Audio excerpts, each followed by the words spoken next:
গুরুতর অসুস্থ হয়ে হসপিটালে ভর্তি অভিনেত্রী শ্বেতা ভট্টাচার্য।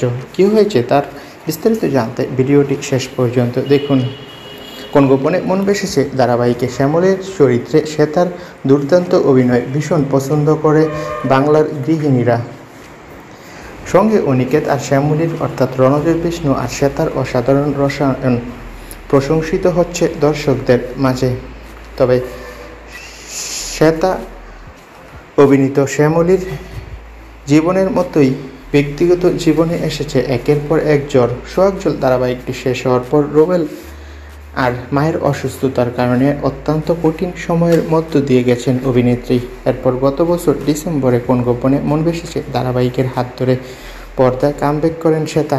তার আগেই যথারীতি প্রচারের জন্য ধারাবাহিকে অন্যান্য অভিনেতা অভিনেত্রীদের বিয়ে অভিনেত্রী উপস্থিত হয়েছিলেন দাদাগিরির মঞ্চে।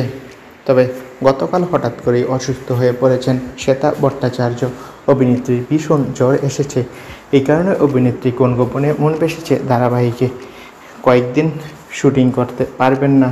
আপাতত অভিনেত্রী হসপিটালে ভর্তি, তার বাবা মা তার পাশেই রয়েছে।